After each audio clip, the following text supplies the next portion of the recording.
Muchas bendiciones para cada uno de ustedes. Saludos a la distancia. En esta oportunidad vamos a considerar un tema que es muy relevante en la actualidad e interesante a la vez. Y este es el tema de la alabanza en la iglesia, es decir, la música. Este es vamos a llamarle así, ministerio, entre comillas, porque si usted lo busca a lo largo de las epístolas doctrinales y en todo el Nuevo Testamento, usted no va a encontrar a ningún siervo del Señor dedicándose a este trabajo, vamos a pensarlo así, este trabajo. No encuentra usted ningún siervo del Señor dedicándose al trabajo del canto como tal. No hay, no lo va a encontrar. Usted lo puede buscar partiendo de los evangelios y a los únicos músicos que encuentra usted ahí ejecutando algún tipo de instrumento, a lo más que usted va a encontrar es aquellos que tocaban en los velorios, en las actividades que ahí se daban. Pero si usted busca la ejecución de algún instrumento en el templo, no lo va a encontrar, por más que lo busque. Entonces, ¿dónde surgió este movimiento de alabanza como tal y ahora dicen que es ministerio? Pues habría que investigar en el transcurso de la historia de la iglesia dónde fue que apareció nuevamente esa práctica y de alguna u otra manera se adaptó y se introdujo a las corrientes cristianas. Pero en un principio, en los primeros pasos de la iglesia, usted no lo va a encontrar y no lo va a hallar a lo largo de la historia. Después se escribieron las epístolas doctrinales, en los evangelios también fueron escritos, pero usted no va a encontrar por ninguna parte el ministerio de alabanza como tal, la música ejecutada con instrumentos como tal. Ahora bien, si usted va al Antiguo Testamento, ahí sí encuentra usted base para ese tipo de prácticas, pero a lo largo de la historia, es decir, con el transcurso del tiempo, parece ser que el Señor prácticamente eliminó, porque él hasta cierto punto se hartó de ese tipo de prácticas que Israel en su momento le hizo. Debemos de partir del punto inicial que los instrumentos como tal fueron inventados por un hombre, y ese hombre pues es un hombre malo. Ahí aparece en el libro de Génesis, fue uno de los descendientes de Caín quien inventó los instrumentos. Y si fue él, pues ya se imagina usted para qué se usó inicialmente. Después llegó la edificación, el tiempo de la edificación del templo, y David adaptó, por así decirlo, adaptó una especie de ministerio en esa oportunidad, y hubieron cantores, habían unos que se dedicaban específicamente a la ejecución de instrumentos musicales. Estaba la flauta, estaba el arpa, la lira creo que se llama otro. Aparecen varios instrumentos ahí. Y con el transcurso del tiempo, esto llegó a manifestarse en desorden, se llegó a tergiversar todo eso. La idea inicial fue buena, de hecho el Señor nunca lo pide, partamos de esa premisa. El Señor nunca se lo pide a David. David es quien de alguna u otra manera llegó a una conclusión de que era bueno insertar, por así decirlo, adaptar las melodías ejecutadas con instrumentos y pues meterlas al templo. Y pues se dio, en determinado tiempo se dio. Podríamos decir que pues fue genuina la alabanza que se le ofrecía y se le rendía al Señor. Sin embargo, llegó un punto en el que el Señor llegó a aborrecerlas. Y dirá usted, ¿y dónde está eso? ¿Por qué está diciendo usted eso? O sea, no tiene base bíblica. Y sí hay. En el libro de Amós, capítulo 5, versículo 21 al 23, dice: aborrecí, abominé vuestras solemnidades, y no me complaceré en vuestras asambleas. Y si me ofrecieres vuestros holocaustos y vuestras ofrendas, no los recibiré, ni miraré a las ofrendas de paz de vuestros animales engordados. Quita de mí la multitud de tus cantares, pues no escucharé las salmodías de tus instrumentos. Aquí está lo que le estaba diciendo. Tal parece que la nación de Israel, el pueblo de Israel, llegó a confundir las cosas. Llegaron a pensar que al ellos presentarse con aquellas fiestas solemnes, aquellas asambleas que duraban días, aquellas celebraciones, cuando ellos también ofrecían los holocaustos y ofrendas. Pero el Señor dice: yo no miraré eso, no los recibiré, dice. dice que él aborreció, abominó lo que estaba haciendo aquel pueblo. Y el versículo 23 dice, quita de mí la multitud de tus cantares. Es decir, de nada le sirve a la gente hoy en día abarrotar esos lugares donde se dan esos conciertos multitudinarios. Y ahí están esos cantantes llenos de orgullo, llenos de arrogancia, que lo único que a ellos les agrada es el espectáculo, el ser el punto de atención, el ser los que lleven toda la alabanza, porque al final es una especie de alabanza que se le rinde ahí al ser humano. Y el Señor dice, quita de mí la multitud de tus cantares, pues no escucharé las salmodías de tus instrumentos. Mire, quítalos. Llegó ese momento en el que el Señor dijo, ya basta, ya no los quiero. Si bien es cierto, David de alguna u otra manera sí llegó a tener un equilibrio y lo hizo de todo corazón y se mantuvo un orden en determinado momento, pero ese orden ya se perdió. Ese orden ya no se ve. Y es exactamente lo que se ve ahorita. Ahí está la gente cuando le anuncian que va a llegar determinado artista y ellos dicen que él es un instrumento de Dios. Su música edifica. Pero ¿edifica en qué sentido? Porque si la gente acude a estos conciertos voluminosos, a esos estadios que son llenos por aquella gente y está ahí movido por emociones, porque eso es lo que hace la música. Mueve las emociones del ser humano. Y no solo del ser humano, a veces también de los mismos animales. Entonces, ¿qué sucede? Que ellos se presentan a esos conciertos, cantan, gritan, saltan y lloran. Pero cuando salen de ahí, al otro día, su vida sigue igual. Su vida sigue desenfrenada, sigue viviendo una vida que no trae honra y gloria al Señor. Y yo se lo digo porque tengo conocidos que acuden a ese tipo de actividades, pero no manifiestan un cambio y yo no los estoy juzgando. Simplemente el Señor nos manda a que nosotros brillemos en el mundo de oscuridad donde nos encontramos, pero algunos hacen todo menos brillar. Entonces eso es lo que está pasando. Y como le repito, dése a la tarea usted de buscar tal ministerio en el Nuevo Testamento y no lo va a encontrar por ningún lado. ¿Y cómo es eso que se le ha quitado tiempo para la exposición de la palabra? Porque hay algunas congregaciones en donde pues, he oído que ellos vienen y a veces pasan una hora ejecutando los instrumentos, gritando, saltando. Y a veces lo que ocupan para la lectura de la palabra, y a veces solo leen la palabra. Para leer la palabra, ¿qué son? 15, 20 minutos, a lo mucho media hora.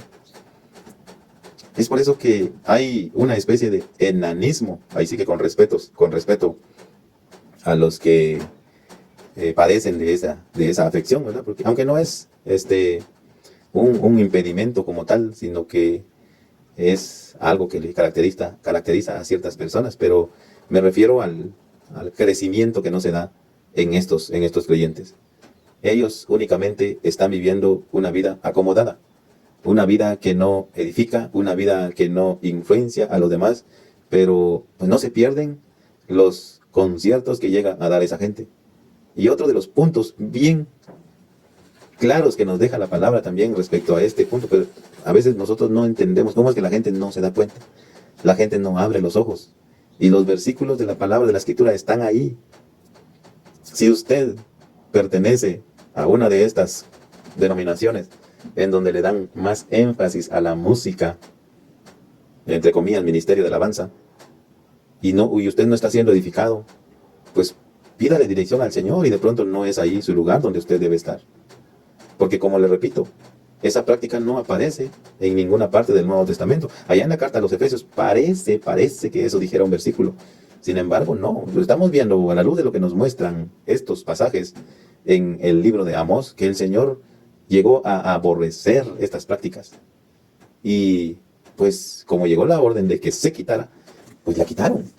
Porque como le decía, mire usted a lo largo de los evangelios, busque en los evangelios, donde aparece aquel grupo de cantores ahí en el templo, no los va a encontrar.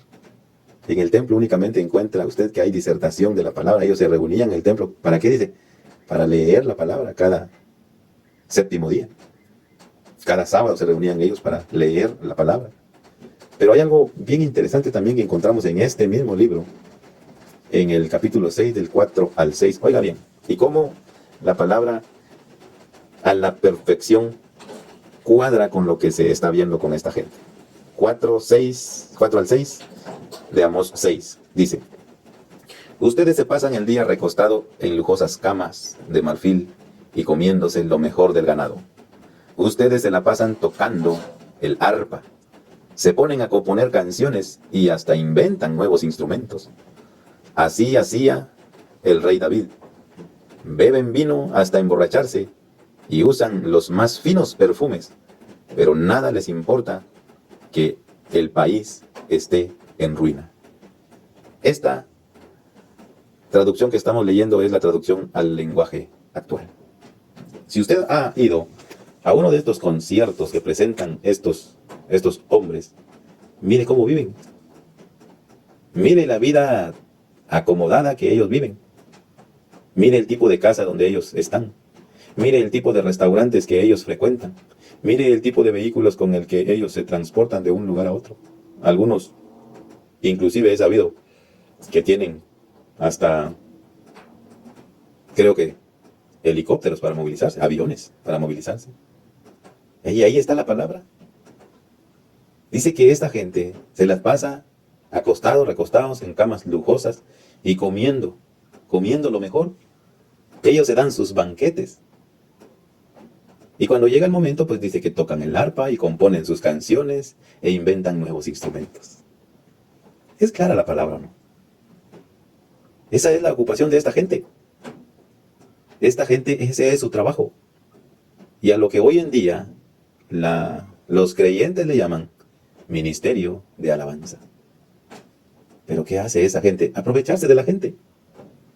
Pero, pues, como dice un dicho popular, yo creo que es a nivel de Latinoamérica, no hay peor ciego que aquel que no quiere ver. Está viendo y está encajándolo con lo que dice la palabra. Entonces, ¿qué hace la gente siguiendo a estos artistas? Porque son artistas, eso es lo que son. Pero ellos entraron en determinado momento en las denominaciones disfrazados como ovejas, disfrazados como corderos, y ahora pues ya están bien adentro, ya están bien enraizados. Y va a estar difícil, va a estar complicado sacar esta corriente, si usted no está dispuesto a hacer el cambio. Porque de nosotros debe partir la iniciativa del cambio. Porque una vez que nosotros entendemos la palabra, nosotros nos hallamos con que debemos de tomar decisiones, adquirir responsabilidades, de si seguir haciéndolo o dejar de hacerlo, porque no lo muestra, no lo enseña la palabra. Y buscando un poco, y esto es amplio, es que este tema es amplio, porque como les decía, tendríamos que ir a ver cómo se llama ese personaje que inventó los instrumentos y después David los adaptó y los introdujo al templo, pero en determinado momento el Señor dijo: ya basta, ya no quiero oír esto, ya me aborrece todo esto que ustedes me están presentando, quítenlo, dice, quítenlo. Y usted pasa ya en el tiempo del Señor y usted ya no ve nada de eso en el templo. Y vea usted en el libro de los Hechos qué era la prioridad de los apóstoles y los discípulos en aquella oportunidad. ¿Acaso era la prioridad ir a dar conciertos? ¿Acaso ve usted al apóstol Pablo componiendo canciones y ejecutándolas delante de aquellos creyentes? ¿Acaso ve usted que Apolos era experto pero en componer melodías? No, él era experto en conocer las Escrituras. Estos hombres, su prioridad era conocer las Escrituras. Es más, usted no va a encontrar en ninguna parte de la Biblia instrucciones para un músico, pues. Pero sí va a encontrar instrucciones para un pastor. Usted va a encontrar instrucciones para que una persona aprenda a desarrollar bien la palabra, a exponer bien la palabra, a amonestar, a redarguir, a instruir. Esas instrucciones usted encuentra. Usted en ninguna parte de las Escrituras va a encontrar que alguno de los siervos del Señor se haya enfocado a enseñar a ejecutar, por ejemplo, la guitarra, o a tocar de pronto el arpa. No encuentra usted eso en la Biblia. Pero ahora entonces, ¿por qué lo practica? Pues por tradición, porque por otra cosa no puede ser. Todo es tradición. Y el único texto que aparentemente llega a tener un respaldo en una de las epístolas doctrinales respecto a esta práctica, porque lo estuve rebuscando y recontrabuscando hasta cierto punto. Y hay uno que incluso me dijo, pues que mira, que cómo está allá en Corintios, dice que todo debe de hacerse para edificación y la música edificante. Que todas las cosas que tienen relación con las cosas espirituales vienen del Señor. Pero entonces, hagamos de cuenta también que el payaso, incluso algunos, estaban viendo que algunos incluso le llaman ministerio al ser payaso, pues, con el respeto a estos artistas del mundo. Pues hasta dónde está llegando la gente. La gente, digo, porque pues, a veces surge la duda si estos son creyentes o no. En la carta a los Efesios 5, 18 y 19 dice: no os embriaguéis con vino, en lo cual hay disolución. Antes bien, sed llenos del Espíritu, hablando entre vosotros con salmos, con himnos y cánticos espirituales, cantando y alabando al Señor en vuestros corazones. Aquí, según ellos, tiene peso fuerte este pasaje para la autorización del uso de los instrumentos en la iglesia, en la alabanza. Pero eso no es lo que está diciendo el versículo aquí. El versículo, según el contexto de lo que viene hablando, es de la llenura del Espíritu Santo. Y si usted va y se da a la tarea de estudiar respecto a la llenura del Espíritu Santo, aquí está diciendo: no os embriaguéis con el vino, en lo cual hay disolución. Antes bien, sed llenos del Espíritu Santo. Aquí el apóstol está poniendo un ejemplo práctico que encontramos regularmente en el mundo. Porque cuando alguien toma bebidas embriagantes, valga la redundancia, ¿qué es lo que sucede? Pues se emborracha, se pone ebria. ¿Y qué es lo que hace el alcohol en esa persona? Pues prácticamente se apodera de su ser y esa persona queda prácticamente dependiendo del alcohol, ya pierde noción. Entonces lo que el apóstol está diciendo, de la manera que ustedes ven que esta gente se embriaga y prácticamente pierde el control de su ser, así debe de manifestarse el Espíritu Santo entre ustedes. Eso es lo que le está diciendo el apóstol. Antes bien, sed llenos del Espíritu, dice. Y cuando el creyente llega a ser lleno del Espíritu, entonces se va a manifestar que su estilo de vida, su medio de comunicación va a estar prácticamente inundada con salmos, con himnos y cánticos espirituales, y continuamente esa persona va a estar alabando al Señor. Eso es lo que está diciendo el versículo. ¿Dónde encuentra usted la ejecución de instrumentos aquí? No hay. Si una persona bien puede cantar, sin necesidad de instrumentos, porque va a estar alegre, bien puede recitar un su salmo y lo que está haciendo ahí es cantar. Entonces, este versículo no tiene peso suficiente para afirmar o autorizar el uso de este tipo de instrumentos, ya sea de cuerda o de viento, que comúnmente se oye. Entonces, ¿qué ha pasado? Pues ha pasado exactamente lo que le sucedió a la nación de Israel. Y el Señor está prácticamente asqueado de lo que se le está presentando. Porque ha habido una especie de idolatría con relación a estas personas, estos artistas, cantantes, que ya no le atinan ni a qué le cantan. Uno que incluso antes, pues, cantaba, pues, según sus letras, pues, cantos a Dios, cantos al Señor Jesucristo. Pero ahora le está cantando a María. Ahora está promoviendo el ecumenismo. Entonces, ¿qué pasó? Pues se extraviaron. Y así otros que ya no tienen discernimiento, que lo único que les interesa es el dinero. Pero, ¿qué es lo triste y qué es lo lamentable? Que la gente continúa siguiéndolos. Continúa escuchando esa música que lo único que hace es llegar a sus sentimientos. Si usted, en lugar de estar escuchando música, en lugar de estar escuchando a estos artistas cantar, que dicho sea de paso, viven como lo describe ahí la palabra, póngase a leer su Biblia. Lea su Biblia, porque si usted lee su Biblia, usted constantemente va a estar aprendiendo cosas nuevas, cosas interesantes, cosas que siempre estuvieron ahí en la Biblia. Pero como nadie se las ha explicado, usted lo sigue creyendo. De manera que entonces concluimos que este es un ministerio, entre comillas, inventado. Es un ministerio inexistente en las páginas del Nuevo Testamento. No existe, ni va a existir. Ahora entonces dirá, ¿y por qué está en la mayoría de las congregaciones? Pues lo único que le digo es que la gente hace ese tipo de cosas, pues por ignorancia de las Escrituras. Porque las Escrituras como tal no enseñan eso. Las escrituras lejos están de enseñar esas cosas. Pero ¿por qué la gente entonces las practica? Porque no tiene dirección del Espíritu Santo. Y están involucrados todos, porque los que están al frente de las denominaciones autorizan a que lleguen esos cantantes. Y es increíble, la gente no se da cuenta.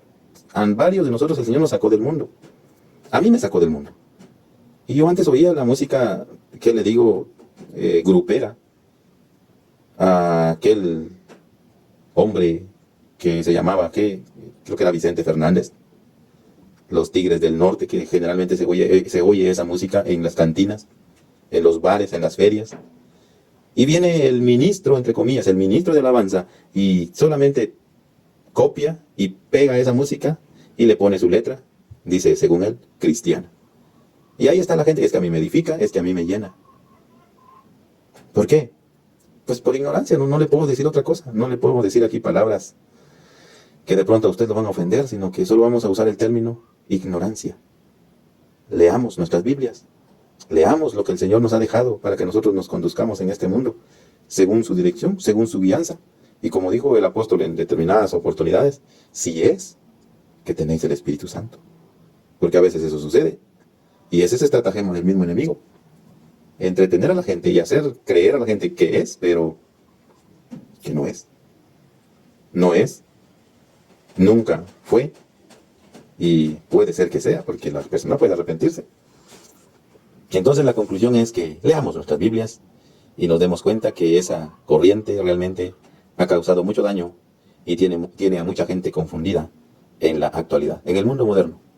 Entre el vaivén de la vida, entre que voy y vengo, la gente está entretenida y anhelo de todo corazón que esta reflexión llegue a aquellas personas interesadas y que estas personas que escuchen estén dispuestas a realizar ese cambio en sus vidas, ese cambio que puede llevarle a la persona al conocimiento de la verdad. Y como dice en la carta a los Hebreos en su capítulo 13, versículo 15, ahí dice, así que ofrezcamos siempre a Dios por medio de Él sacrificio de alabanza, es decir, fruto de labios que confiesan su bendito y santo nombre.